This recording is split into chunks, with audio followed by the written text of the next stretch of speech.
everybody. Hi. And then Craig, come on in. Charity, come on in. If y'all just want one of you go on the other side. Perfect. All right. How does that look there? Amazing. All right. So just you call the next person up, Rachel. Step back. The next person is Jessica, Yes. right? Okay. On TV, you never look too close to each other. Yeah. So feel free to. Go a little bit this way here. There you go. That's good for me. Okay. Thanks, Craig. No, other Craig. Multiple Craig. You guys can be friends. Hey guys, we are literally really friends. Yeah. Okay. Good. Jeff, roll. So go ahead. Are you all ready? Yep. You go ahead and start whenever you are. Yeah. All right. Hi, my name is Rachel Lutz. I'm the owner of this shop, the Peacock Room. We have 4 locations in Detroit. There will be time for questions afterwards, but I wanted to just share with you my personal story. I am a second-generation tenant, actually, in the Fisher building here. I grew up in this building, so it really means a lot to me that I have the privilege of being able to do business here and serve my community. I started my business, the Peacock Room, in 2011. It was on the heels of the Great Recession. I've survived 3 years of street construction on Woodward. I'm trying to survive 5 years of fragility around the COVID-19 pandemic. A lot of us are still trying to recover and to find stable footing after that. And here we are in what feels like a man-made crisis. So I'm here to just talk about how this will impact me as a small business owner and my friends and community members, and ultimately the consumers who aren't seeing what's behind the curtain right now in terms of a lot of businesses. So I started this business maxing out a $1,500 credit card. We now do over $1.5 million in revenue a year. I'm proud to employ at least 10 people.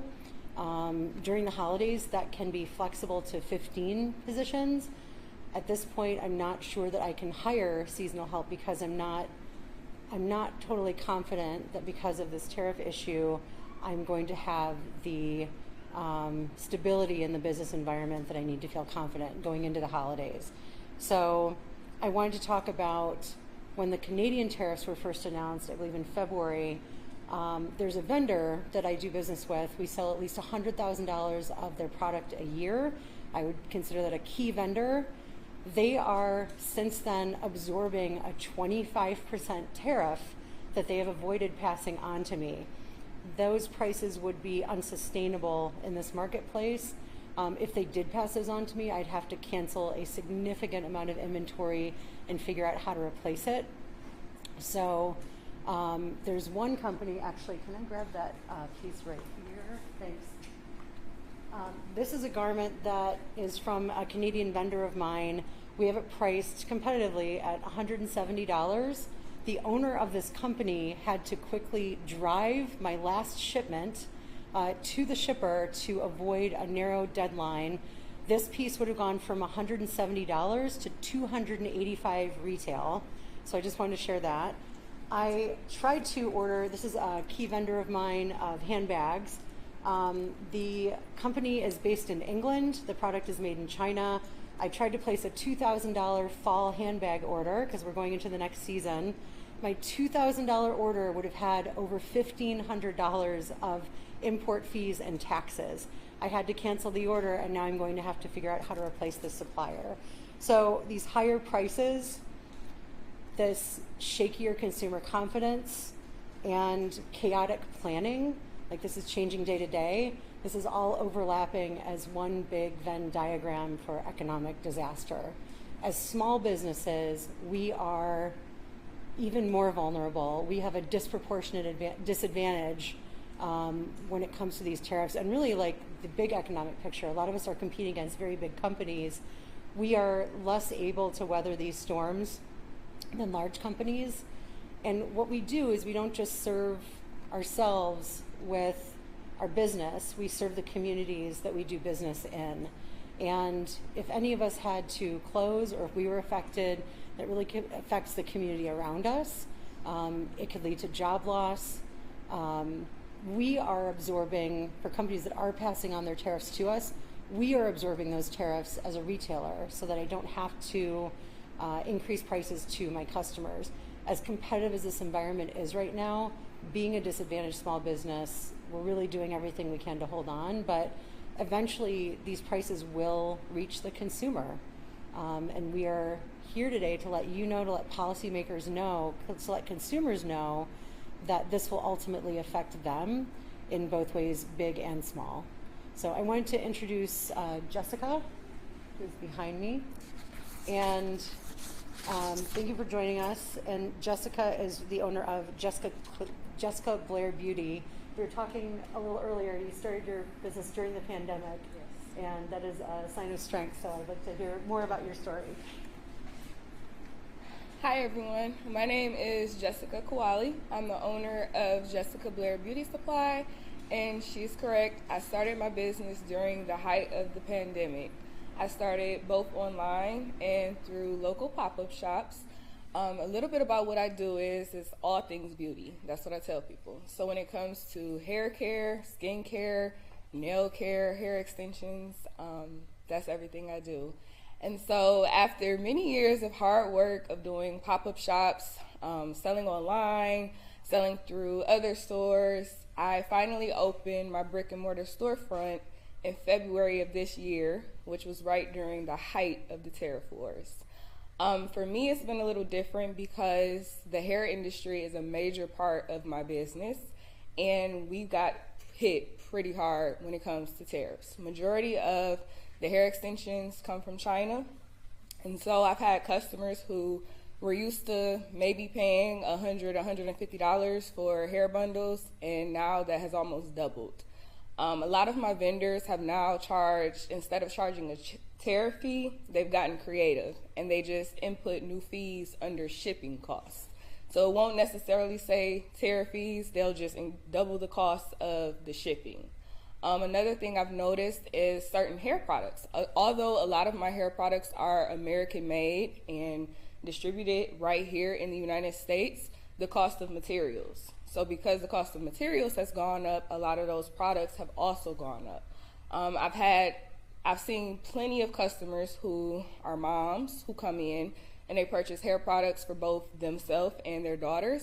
And they're now asking me like, hey, how many of these products in here can I use for both myself and my daughter? Because I can no longer afford kids' hair products and adult hair products. I now have to buy shampoo, conditioner, products that we both can use because I just don't have the extra money to spend on both of us. So for me, when I started Jessica Blair Beauty, it was really to be a safe space. It was also to provide opportunities to local beauty brands, cosmetic brands who wanted to get their products out there. So I kind of treat my store as an incubator space where I allow people to showcase their beauty products. For me, I want to keep that community. I want to keep that sense of where my customers feel comfortable, where they feel like they can be vulnerable and share like their hair care needs with me, and also be able to afford the products. So far, I've pretty much been absorbing most of the costs. I have not passed off the cost of those extra shipping fees.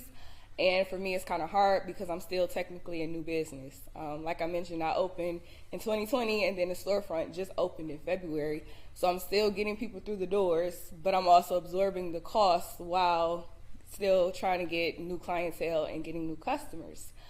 So my biggest thing, I guess, would be to my customers is to let them know that I want their support and I want to still be able to help them. But the way things are going now, I probably won't be able to offset the costs much longer because it's just continuously increasing. I just got another email about 2 days ago from another vendor who told us there'll be another increase August 1st. So I've already absorbed 2 of those increases, and now we're getting another message about another increase in those shipping costs, which we know are the tariff fees. So yeah, I would like to introduce Craig Vittori. He'll talk about how the tariffs have also impacted him. Thanks, Jessica. Good morning. Thanks for letting us have your space, Rachel. I'm Craig Vittori, owner-founder of Craig's Coffee in Midtown Detroit. I started my business, similar to Jessica, actually a little before COVID, January 2020.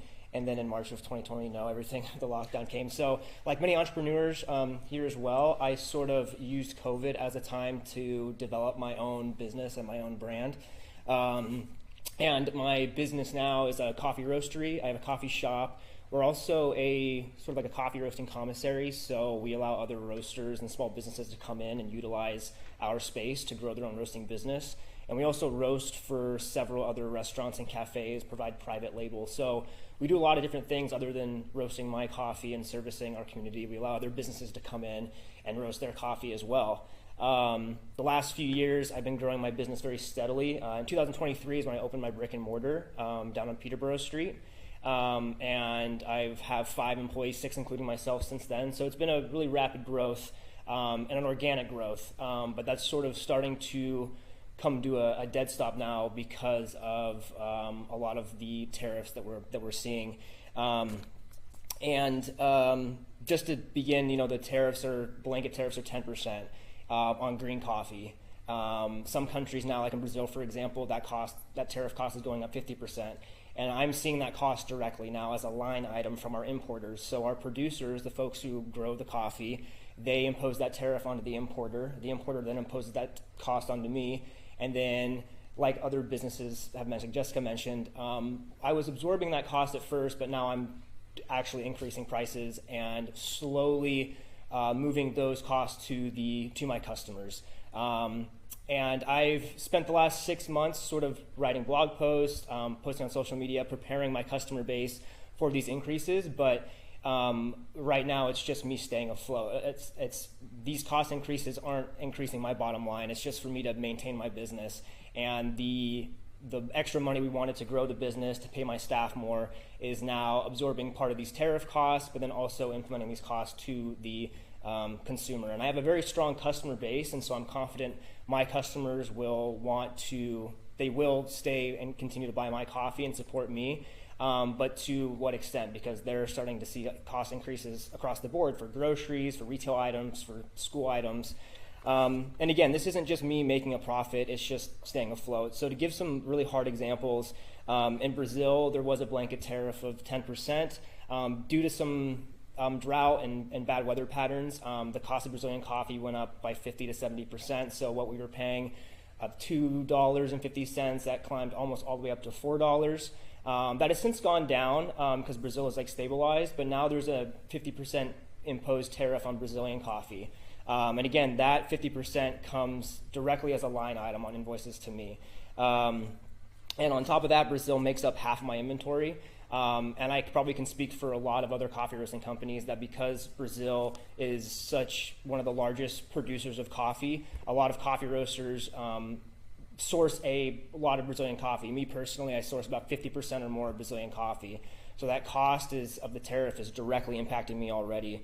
So what that sort of means is a $3 cup of coffee, just for the cost increase of the raw coffee, might go from $3 to $4. And that doesn't even account for the cost of our dry goods like cups and bags. And we do source a lot of products, like our boxes, our cups are made domestically, but a lot of the brands that we use source their materials from China or from Taiwan or from Europe. So we've already seen cost increases from these suppliers that are providing our cups, our straws, our bags, our machinery. So it's not just the green coffee. And on top of that, the idea of the tariffs was to bring manufacturing to the United States. Was one thing, right? But coffee can't be grown commercially in the United States. So I've been making transitions to start buying more domestic products for my brand. But the one thing that we spend the most money on, at least 60% of our costs are to raw coffee, and we can't grow raw coffee in the United States. So it's creating a really weird conundrum, especially for countries like Brazil, where I source so much coffee, is now I'm scrambling to pivot and figure out, do we continue to source coffee from Brazil, pass that cost on as little as we can to the consumer, or do we pivot and source from other countries? But there's a lot of uncertainty about that. We were sourcing coffee from Indonesia. That tariff went from 10% to 30%, now it's at 19%. So it's just really unsustainable because we don't know what's going to happen on a day-to-day, week-to-week basis. So if there was a blanket tariff of 10%, I don't like it. We could absorb that cost and adjust my business accordingly. But because things are so all over the place, it just leaves business owners like myself and like everyone here scrambling and pivoting and just trying to keep our business afloat and keep our staff afloat and maintain this relationship with our community. And to wrap things up, like Jessica and Rachel had said, a lot of these bigger brands, these bigger coffee companies can absorb some of these costs. They're buying in such large volume is that they, in a good way, are getting price discounts, and they can weather the storm. At least, that's what it's forecasted to be. But I guess my goal is to bring awareness to this. Our policymakers are definitely working for us, but I would call action to like a lot of our hyper-local policymakers, like our council folks, our banks, the Small Business Association. Other organizations around here, they can help us secure loans or secure grants with low interest rates to help us financially so we can sort of weather this storm. In the housing crisis of 2008, we saw after that, especially in Detroit, there were a lot of like first-time home buyer programs that came. Interest rates went down to help the local economy and help everybody domestically. And so I would, call on our community to ask for the same thing, is to ask our industry leaders, to ask our banks, our local politicians to see what can be done to help us like weather this storm, because the tariffs aren't going away. So what's going to happen next? Cost is going to go directly to consumer, and the consumers might stop shopping. So it's a fear for my business and other businesses in the city. Big picture, I would say the cost of everything is going up, and that cost is directly coming to the consumer. For my business already, that cost is being passed to the consumer with increases from $1 to $3 to $5 for a bag of beans, and increases from $1 to $2 on a cup of coffee. Thanks for having me, and I'd like to introduce now Amy Peterson, who owns Rebel Nell. Thank you. Thanks for having us, Rachel. Thank you all for having me today. I'm Amy Peterson. I'm the founder of Rebel Nell. We are a social enterprise based in Detroit. We provide employment for women who are transitioning out of shelters, and we make unique, one-of-a-kind gifts and accessories out of repurposed materials such as fallen graffiti, or preserving iconic locations such as the Joe Louis Arena, Comerica Park, Michigan Central Station. But also what we really make is opportunity. Our goal is to give women in our community the tools, skills, and confidence to build an independent life. The tariffs are certainly impacting our business in a very negative way.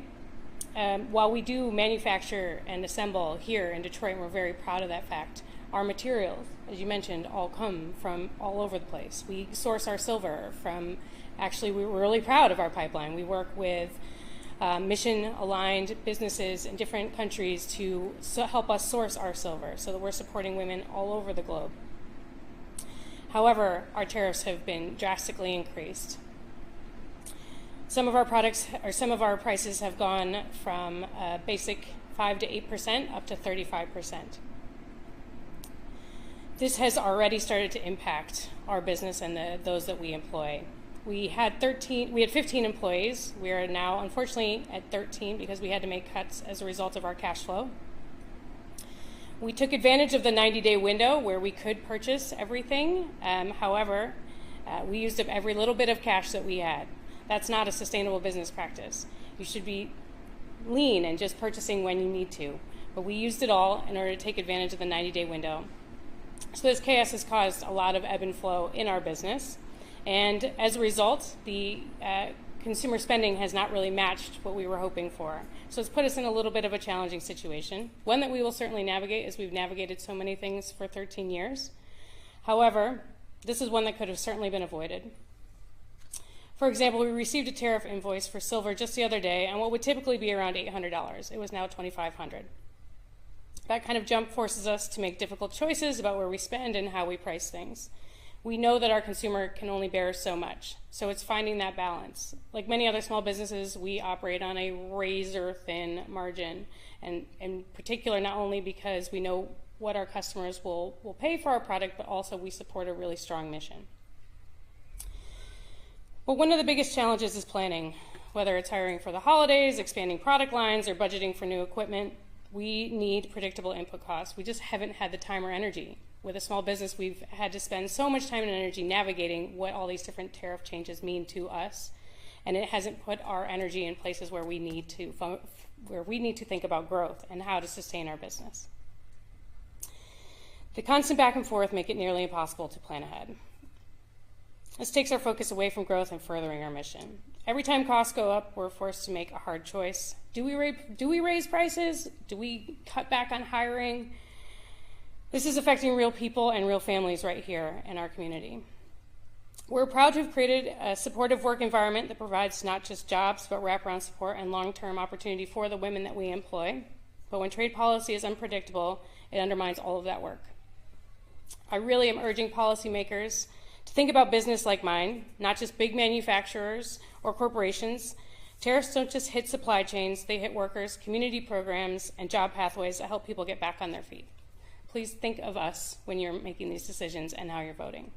It's with my pleasure, I'd like to introduce Charity Dean. Good morning. So I'm Charity Dean. I'm the president and CEO of the Michigan Black Business Alliance. I'm also a small business owner. I own the coffee shop Rosa. We have 2 locations in Detroit.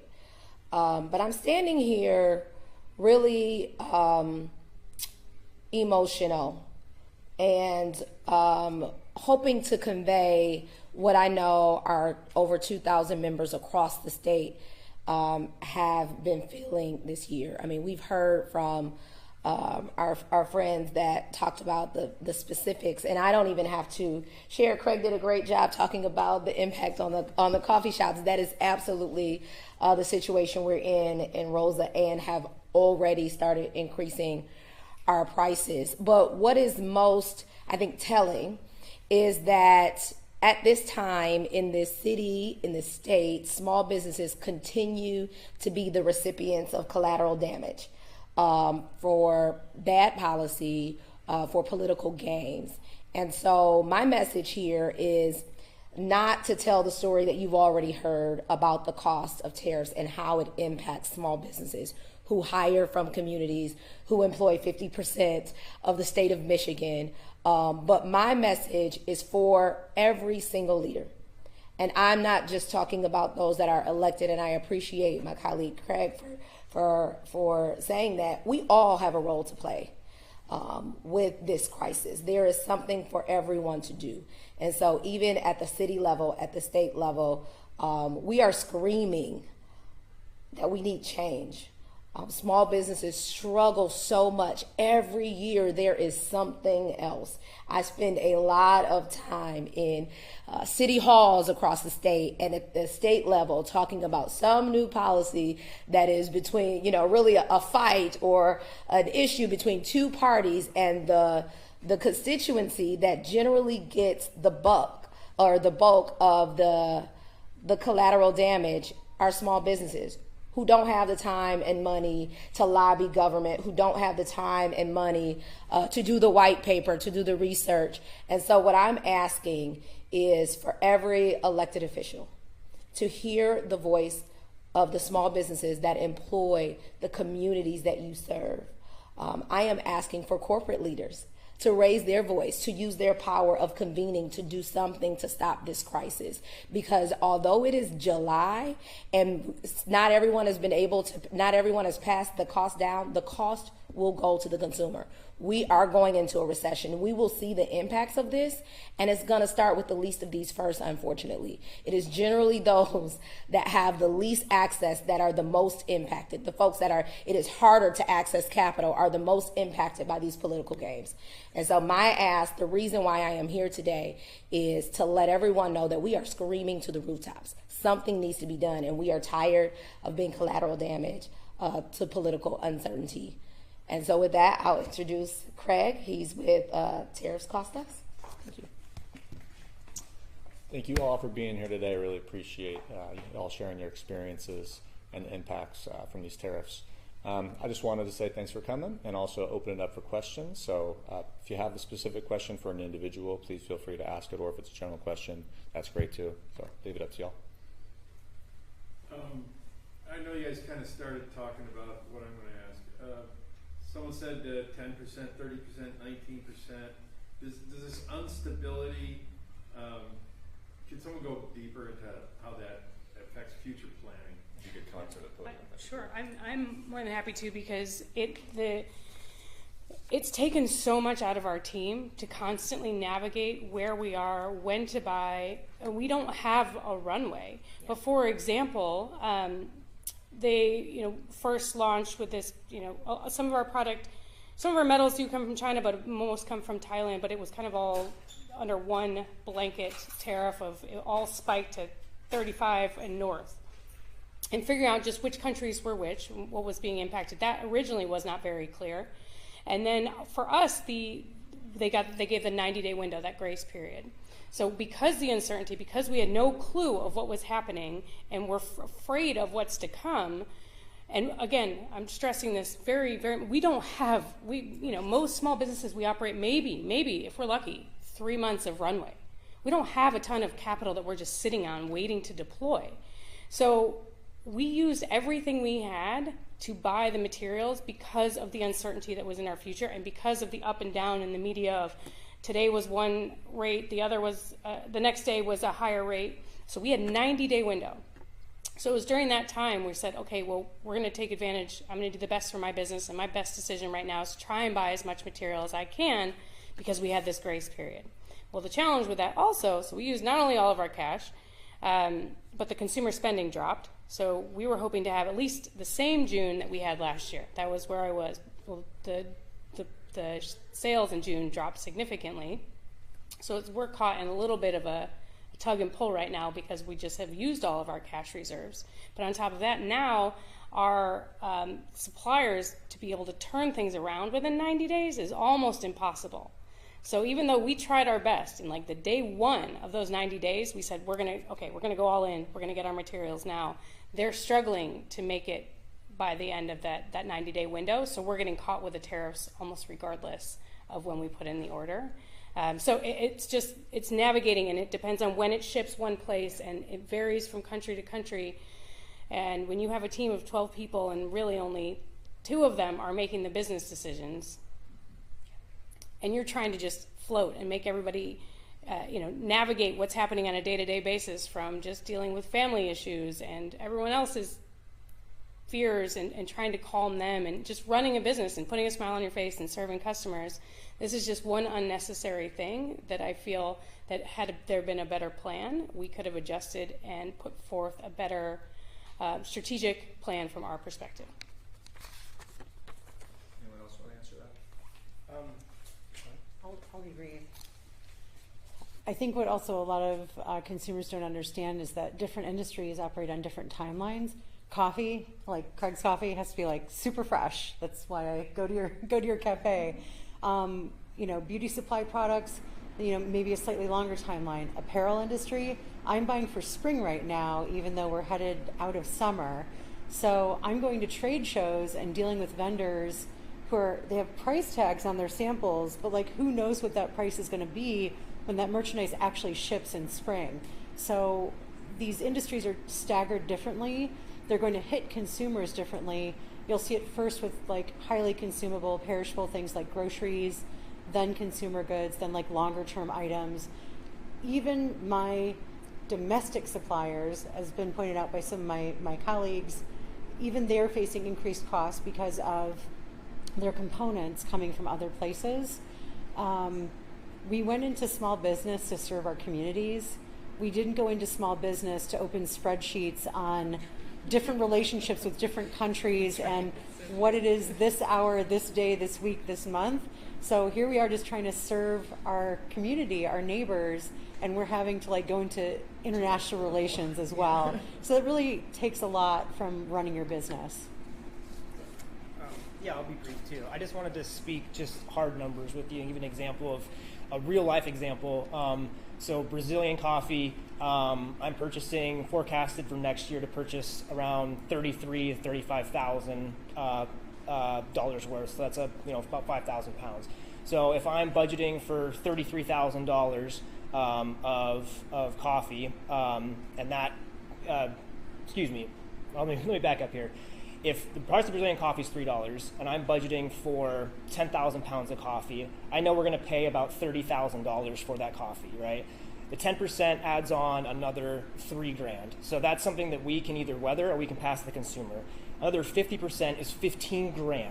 So now we're looking at paying $45,000 on the Brazilian coffee that we wanted versus $30,000.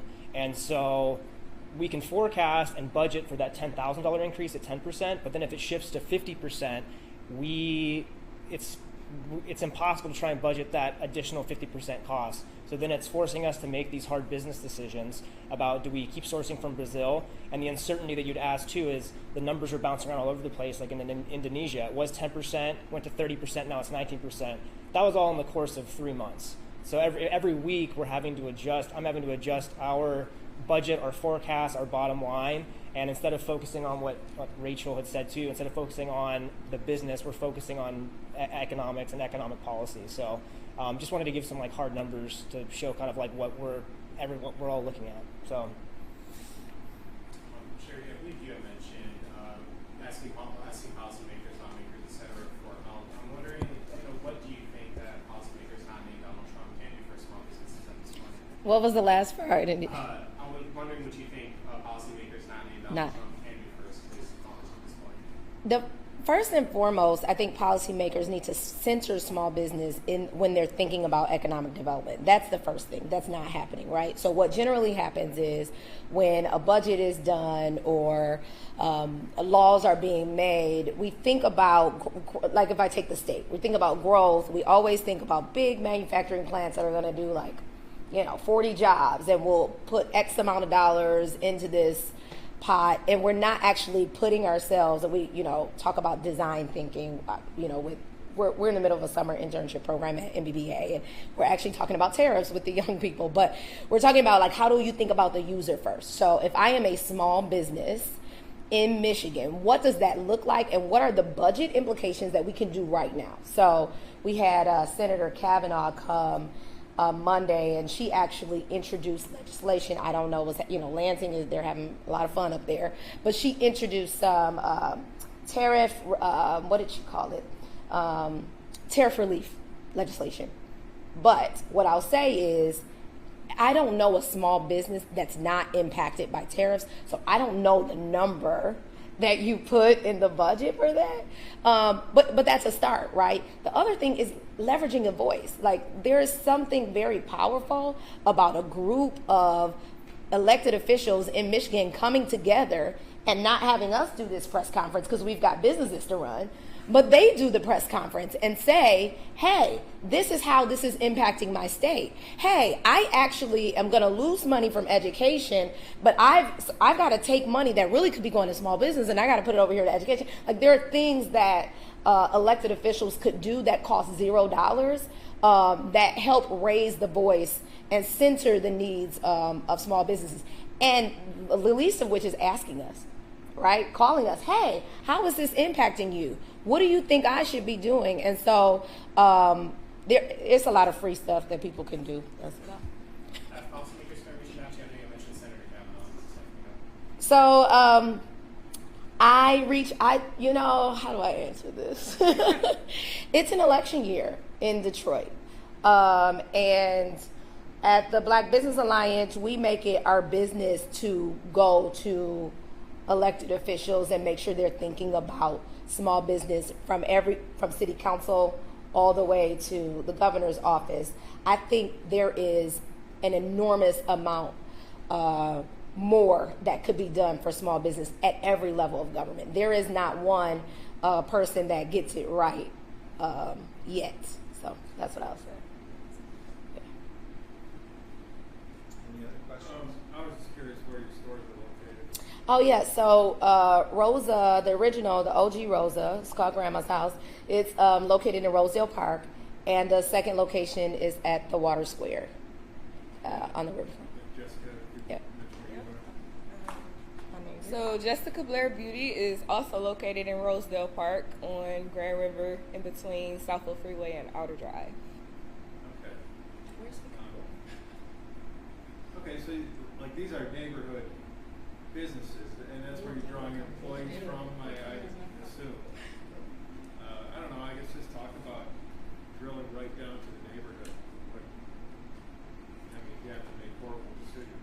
I mean, I'll say for Jessica and I, so Grand River, oh, sorry. It's okay. So there is the city of Detroit has a lot to do in terms of investing in their commercial corridors, I'll say. But there has been some small attention to the stretch of Grand River where Jessica is. I'm a little bit further west. But again, right, I run the Michigan Black Business Alliance. I'm always thinking about where our members are, right? And so having a member that's a beauty supply on Grand River, so this is a Black-owned beauty supply, that matters, right? We try to, we're very, in our community, it's like, okay, where's the Black-owned this, right? We're always trying to find it. So to have a Black-owned beauty supply is huge. It's a big deal. But we also recognize that the tariffs that she's having and that are impacting her they are already impacting her customers. And so what that does is that puts a time limit on how long Jessica's there on Grand River, because it's one thing to do e-commerce. It's a whole other thing to have to manage brick and mortar in the city of Detroit. And so the direct effect of the tariffs going to the consumers impacts how long she's going to be on Grand River, which impacts how long Grand River will actually have a thriving commercial corridor, which impacts how many people decide they want to live in Grandmont, Rosedale. These things are all connected. You can't have a strategy about growing the state if you don't have a strategy about supporting and growing brick and mortar small businesses. They have to coexist. They can't. But I'll let you. So I spoke a little earlier about how I've seen changes in customer habits, but then also another thing that I was doing, I mentioned with my store, is kind of treating it as an incubator space. So I noticed in the beauty supply industry, especially for like local beauty brands and cosmetics, they really didn't have a space to get their name out there and get their products out there. So I started utilizing my store as a way where I would do pop-up shops. Right now I have 5 local Metro Detroit brands who are carried in my store. And kind of like Charity mentioned, this is actually bigger than me. So if I'm no longer able to offset the cost and absorb the cost of these tariffs, if I were to go out of business, now that's 5 other businesses who they're growing their brands through my store, and they're getting their name out there. They potentially want to be carried in a Walmart or Myers, and their sales have increased from my store. So it's kind of like a trickling effect of, it's not just me, but now we're talking about 5, 6, maybe 10 more businesses that'll be impacted by this.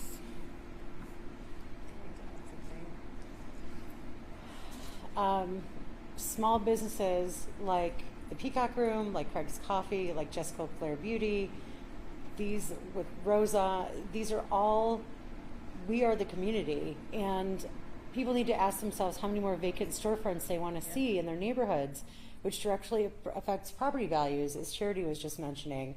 So we are already competing with big business, but big business can't brew you a cup of coffee in the morning. It can't put in your hair extensions. Big business can't help you select a dress to wear to a wedding or a funeral, which is what we help people with at the Peacock Room. We are community businesses that serve our neighbors. We are irreplaceable. Technology hasn't solved all consumer needs. So these brick and mortar spaces that people value, they value because they're needed in the community. And we've seen so many close over recent years because of the pandemic, or because of just the widening gap between big businesses and small businesses. So consumers ultimately have to ask themselves, how appreciated and needed are we in the communities? Because if we don't survive, they are going to have their neighbors lose jobs. There's going to be less tax revenue captured to build schools and roads and public safety. No one wants to walk down a street that's full of vacant storefronts. And so many cities and main streets across America are already seeing that. This is going to be a further exacerbation of that problem. So we're in the Fisher building. Is every storefront taken right now? All you need to do is look at how many for lease spaces there are in this building and other commercial buildings. We're on, I think, the precipice right before a commercial real estate collapse. I mean, you've seen offices not renew their office leases because companies are figuring out they don't need as much commercial space. Some folks are still working from home. And on one hand, it's great. People are learning to do more with less, but less also means less in the community. It means less property values. It means less jobs. It means less revenue. So I think that, all you need to do is look at really any major city, any major commercial corridor. It doesn't look the same way as it did 5 years ago. So these businesses and these commercial properties are already fragile. This could be a nail in a coffin for a lot of businesses. One thing I wanted to just add too, just real quick. I've been taking just a very, data-driven approach to the whole economic situation the last 3 to 6 months. Like Charity and Jessica had mentioned, these corridors are starting. There's a lot can be done. Like a lot that can emerge as small businesses. I'm in a corridor myself, just down the road on Cass. But the average medium income in Detroit is just over $50,000, right?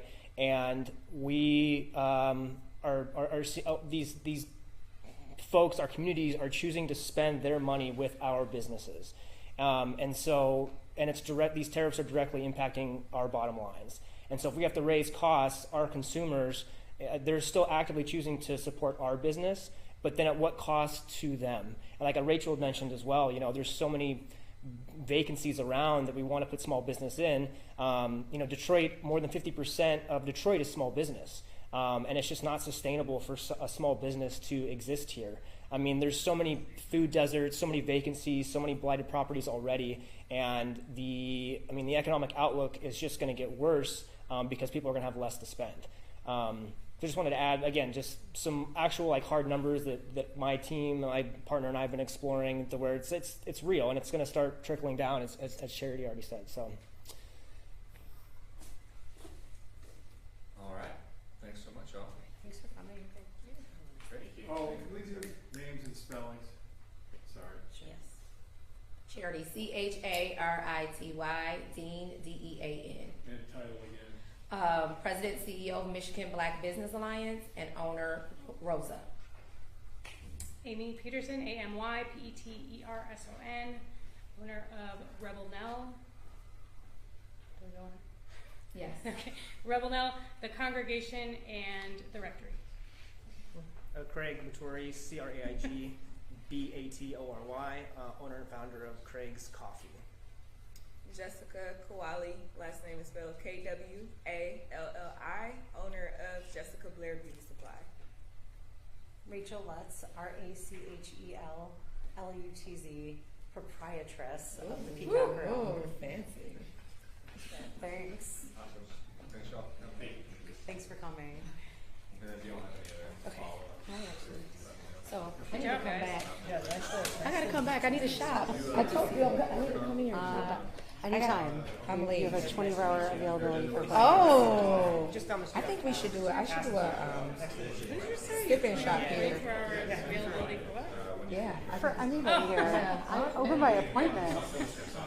We're doing like a party at 9 o'clock at night. We'll have Odin DJ. Yeah, he'll DJ. Yeah. Do you follow him on Instagram? Oh. Yes, I do. No, I follow him on Amy's stuff. Yeah. Here, get a selfie. Let's get a selfie. Can you just Oh, yes. Okay. send it? Rachel, since we're here, I was gonna pick some spaces and do some shots of the store. All right. Yeah, come on, Craig.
show the garbage on the table. Gotta show this table. Hey, oh, you know what? You know what? I didn't. Okay. I'm shooting over there. Alright.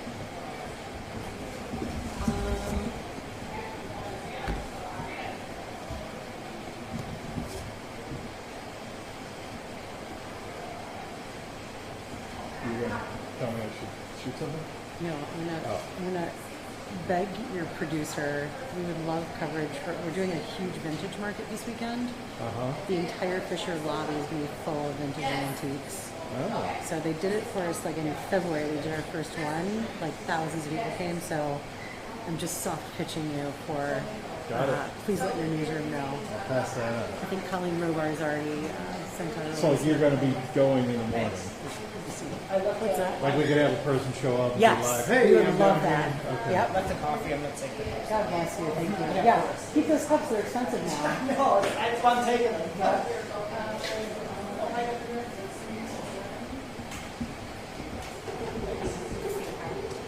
Alright. Good one. You're good. Oh, Candy and Taylor can help you. Oh, I love the tornadoes. Alright. You go do what you gotta do. Do you want me to? Okay. I'm just kind of shooting stuff.